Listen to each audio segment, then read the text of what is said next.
Hey everyone, welcome to the third and final tutorial in our series on how to sound like a piano pro.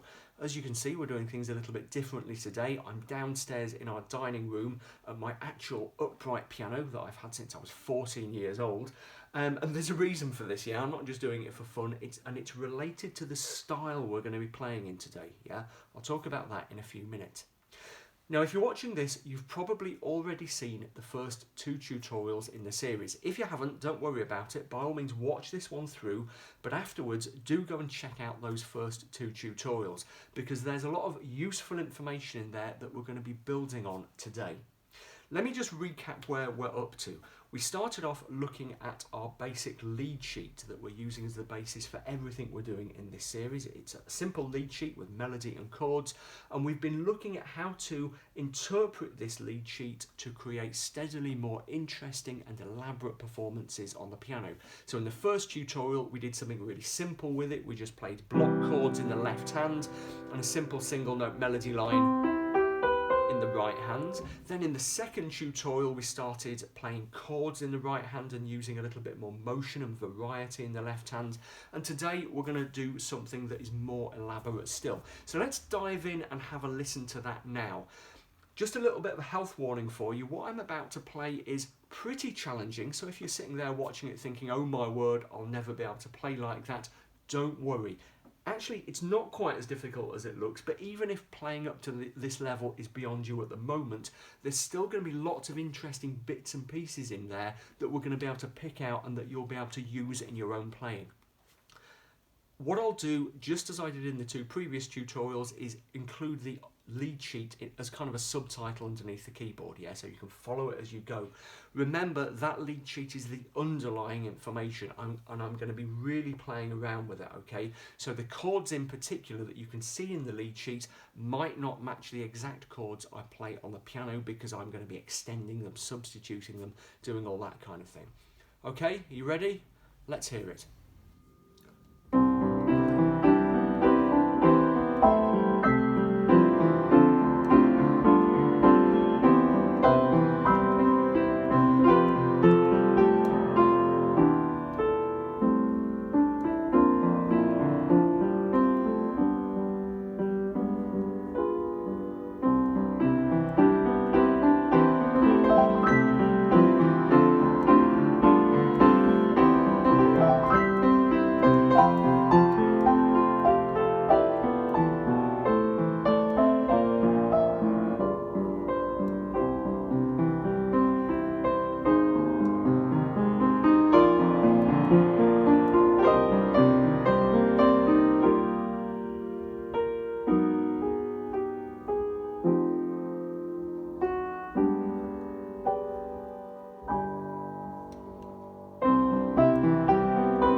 Okay, so that was really kind of cliched and over the top and showy, and actually probably over elaborate compared to what you mostly play in a real world situation. What I've tried to do there is cram a lot of effects into a small space, so we've got plenty to talk about. By the way, as in the two previous tutorials, I've included a transcription of what I played just then in a PDF for those of you who are confident music readers, and you can download that using the link in the description text below the video. Before we get into the details, there are a couple of general points I want to make about the whole performance. First of all, I was being pretty free and easy with the tempo. I was speeding up, slowing down and pausing in a way that seemed to me to suit the overall expression. Now, when you take this to the piano keyboard yourself, I want you to think about that. Think about how you can match your tempo to the expressive effect that you're after. It's quite a difficult thing to teach, so I want you to try it for yourself, be aware of it, listen to the kind of effect you can achieve. You might also have noticed that this performance was a little bit slower than the performances in the first two tutorials. Why was that? Well, on a practical level, I was packing in more notes and I just wanted you to be able to see them all, but also because I think this kind of grander style we're using here works better at a slightly slower pace. We've got to give the melody a little bit more room to breathe, if you like. So let's break down some of the techniques that I was using there. First of all, I want to look at the left hand, because if you've seen the two previous tutorials, then you probably notice that this time around I've got a lot more movement and complexity happening in the left. And that's really been driven by these things. Broken chords, arpeggios, yeah? The left hand isn't entirely about arpeggios. I've also got bits of scale in there. And there's the occasional block chord. And also some dyads, combinations of two notes. There's a shell chord, which is a type of dyad. Yeah, so there's a little bit of variety. I'm not just using pure unrelenting broken chords, that would be boring, but really it's those broken chords, those arpeggios that are giving the left hand its power. Let's just focus in on the left hand in the first two bars, the first two measures. Here's what it looks like in the score. Now, as you'll be able to see if you're a music reader, we've actually got two voices, two different parts in the left hand here. You might remember that we talked about multiple voices in a single hand in the previous tutorial. What's really pushing things along here is the upper voice. We might think of it as the main voice really, because it's got by far the most notes in it. It's this long flowing line of mixed broken chord and scale. Let me just play it through for you quite slowly. So this is just the upper voice.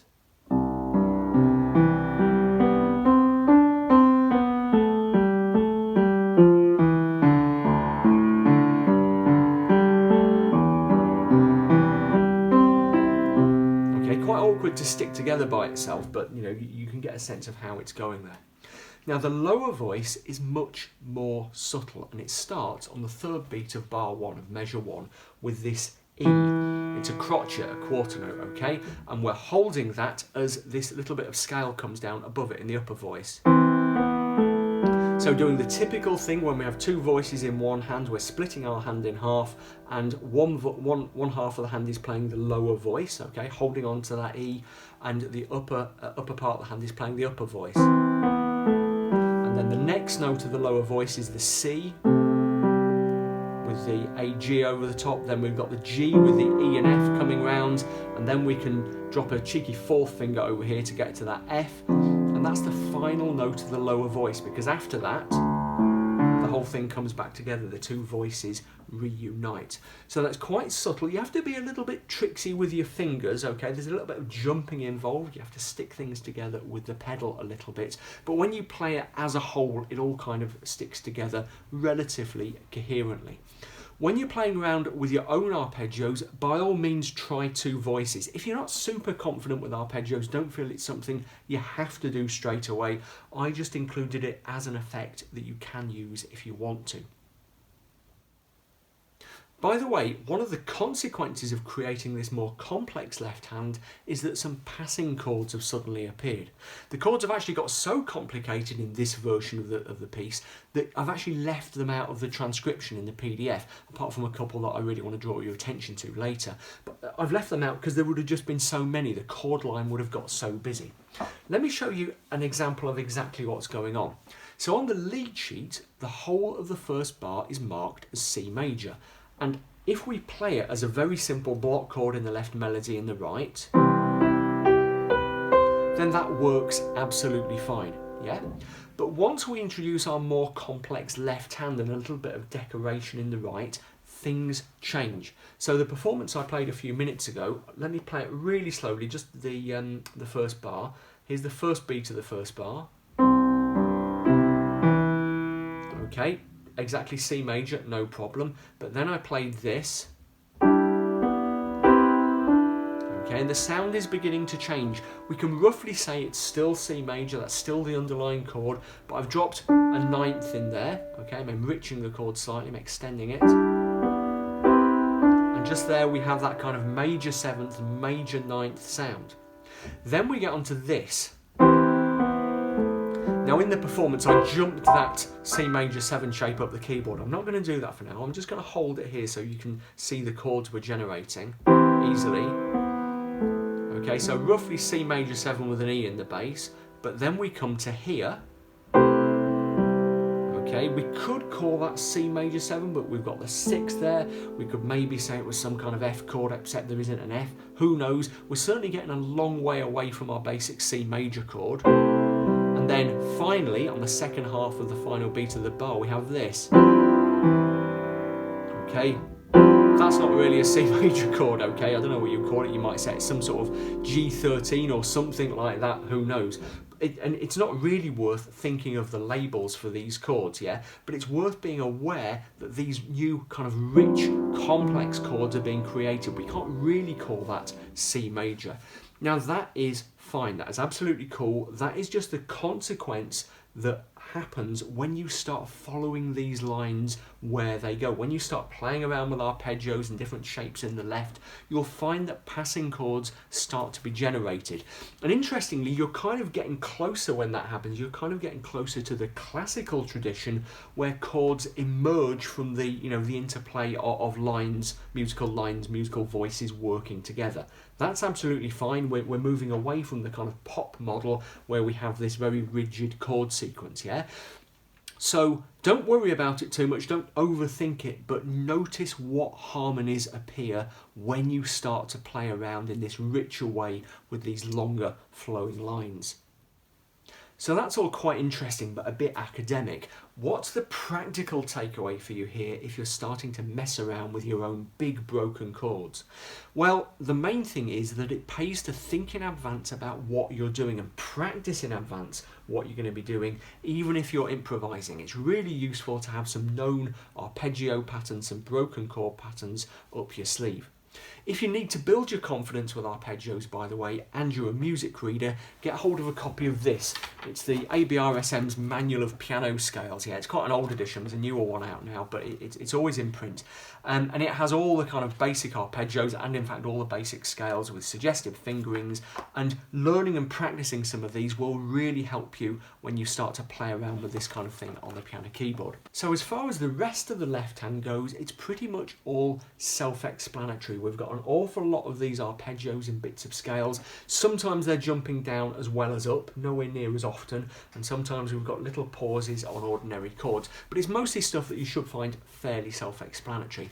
The only section that I do want to talk about briefly is bar 4, measure 4, where we've got a little bit of rhythmic playing about. Let me just play bar 4 for you exactly as I played it.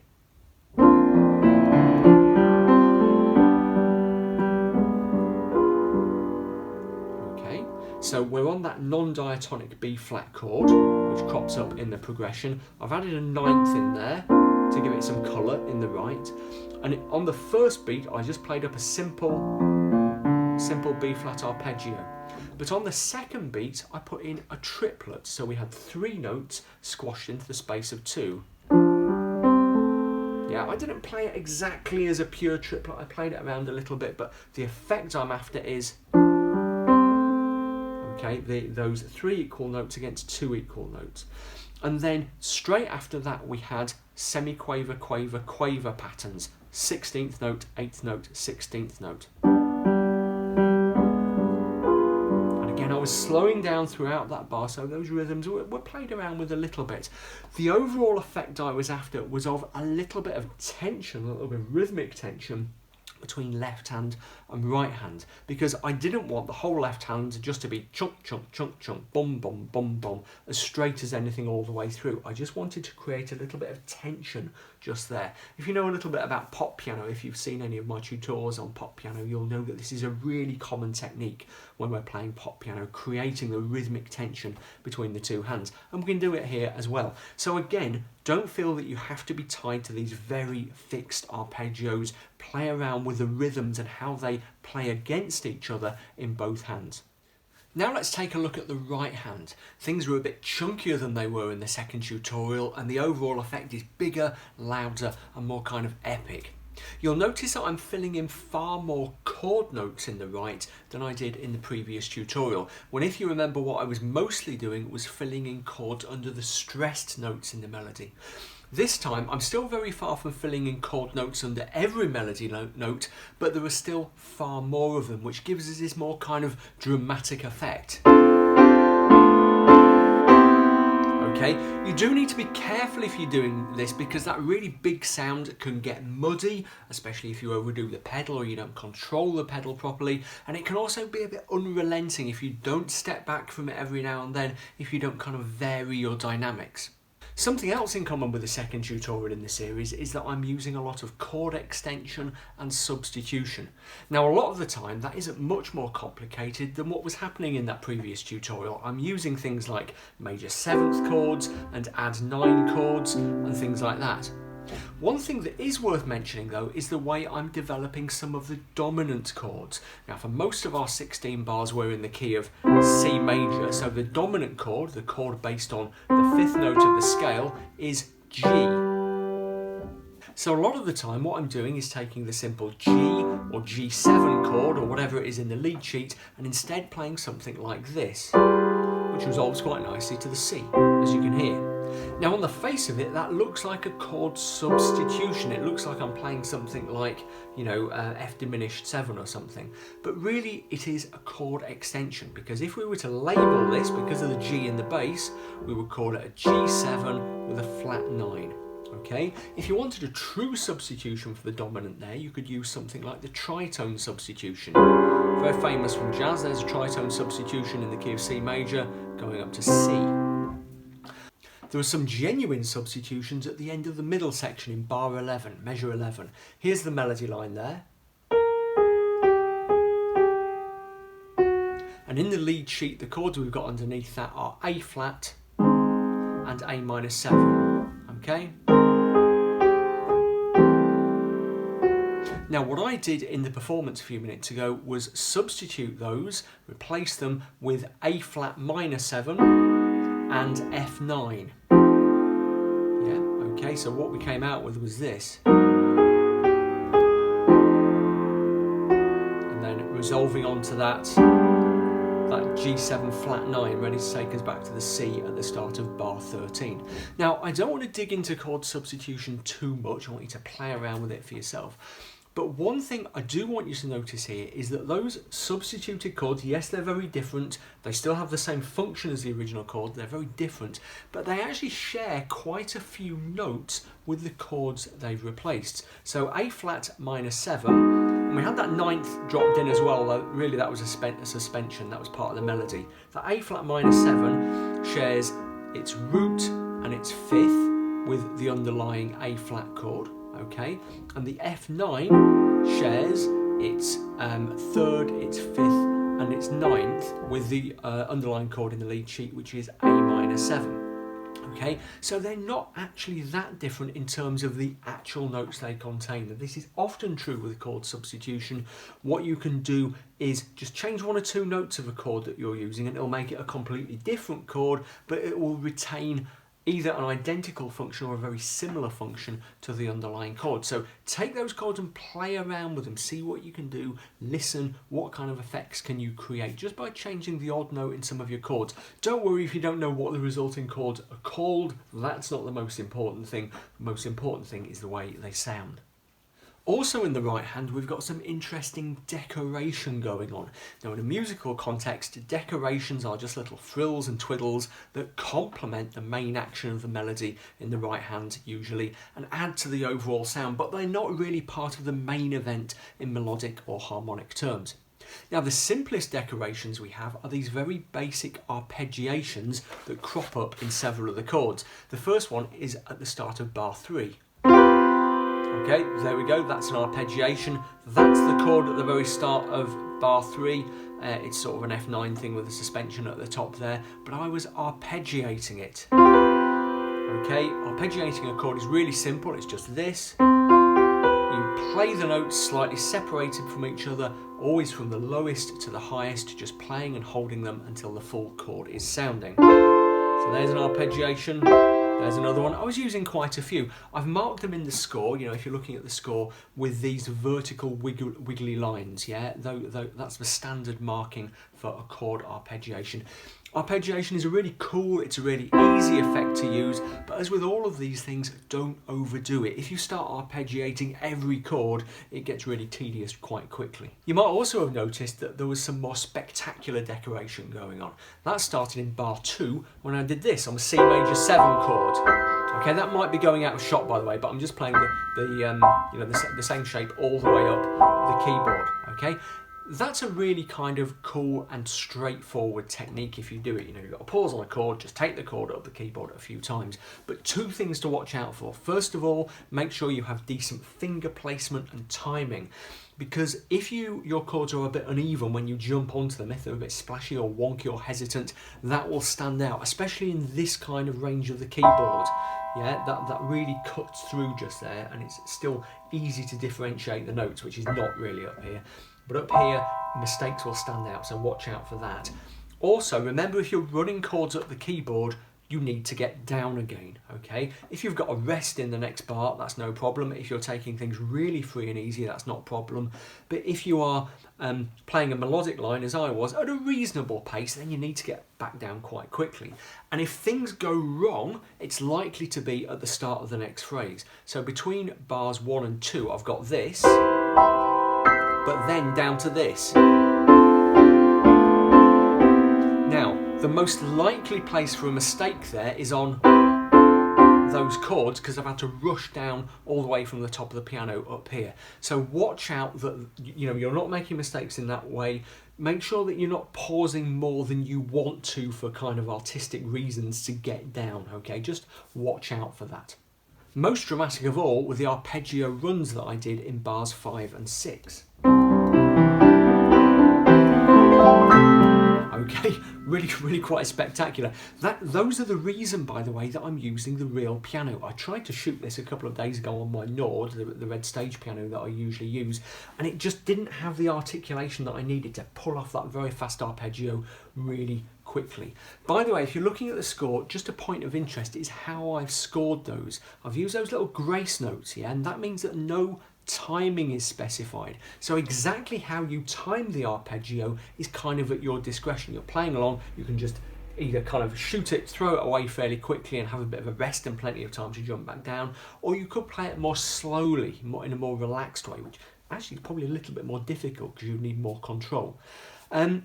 All of these things are kind of satisfyingly flashy when you do them, and people will be tremendously impressed at parties and stuff, but they're not actually that difficult. You just have to practice them to get your fingers right. If you make little mistakes, little glitches, that's not really a problem, especially right at the top, because each note isn't around for very long. If you play the whole thing at a reasonable speed, yeah, but of course you should always aim for accuracy, but don't worry about tiny mistakes. Don't beat yourself up about tiny mistakes up there when you're performing. One small thing to watch out for here is the risk of losing control what's going on in the left hand. Yeah, the action in the right is so dramatic and needs quite a bit of concentration, quite a lot of movement is happening. It's actually quite easy just to kind of unbalance yourself, and so controlling your left hand can get correspondingly more difficult. So as with other stuff, give these things a go, slowly at first, and see how that you can fit them in. And remember to practice them hands together, because just getting the left nice and secure, a solid foundation in there is as important as making that flashy run up, really fluid and smooth. There are just a couple of other little things I want to mention to you before you head off to the piano to try some of these techniques for yourselves. Have a look, for example, at the last few bars where I was playing the right hand melody in octaves. Mostly they were open octaves with no other chord notes, but as I started kind of getting towards the climax with this, especially with this cheesy tremolo in the left, I did fill in some other notes. Okay? Octaves are a pretty cool technique to use, yeah? You just need to keep an eye on your accuracy, and you also need to make sure that you're not going too long without filling in all the harmonic information that listeners need, okay? So for example, it's probably best to avoid using octaves in the right and the left at the same time, except for very brief periods, or if you're chasing a particular effect. But do play around with octaves, because you get this very kind of grand, showy sound. Yeah, really worth having a go at. Then, right at the end, as in the previous tutorial in the series, I just added a little bit of a coda. I just ran up a couple of chords.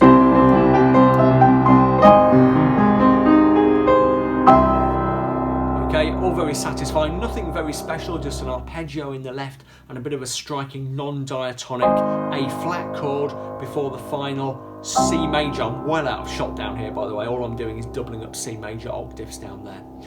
If you're looking at the score, by the way, and you want to know what that little 8 VB marking is under the final left-hand octave, it just means play what is written an octave lower, okay? Okay, so rather than playing it here, which you would do if it didn't have the 8 VB marking, you're playing it all the way down there. So that's it for this tutorial, and in fact for this little 3-part series, Piano Like a Pro.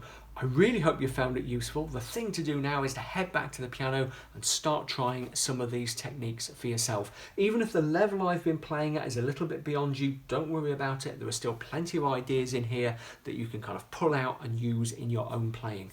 As always, I always say this, but it's so true, listen to the sound you're making and try to use your ears to judge whether you are right or not. Don't worry too much about the theory. The rules of music theory are there to help you rather than control you. Don't kind of feel restricted by them.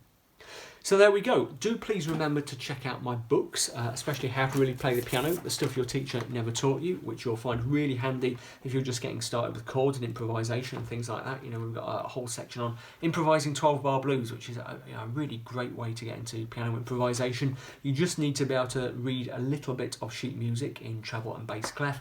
Also, I've got 7 studies in pop piano. Oh, this is the great thing about shooting downstairs, because I've got all my books in easy reach. 7 studies in pop piano. A lot of the techniques we've been talking about today are in here as well, and also my ebook, An Introduction to Cocktail Piano, covers a lot of the stuff on chord extension we've been talking about. So do go and check those out. These two are both available as print editions and ebook editions, and as I say, Introduction to Cocktail Piano is a digital book. There we go. Any questions, comments? Stick them in the comment thread. I always try to answer people, even if it takes me a little while. If you're not subscribed to my channel and you'd like to subscribe, hit the little red button, which is about there somewhere. And please do follow me on social media, Facebook, Twitter and Instagram. All the links are below. And finally, please do check out my Patreon crowdfunding campaign at patreon.com/Bill Hilton. Okay, there we go. I will see you next time. Happy piano playing.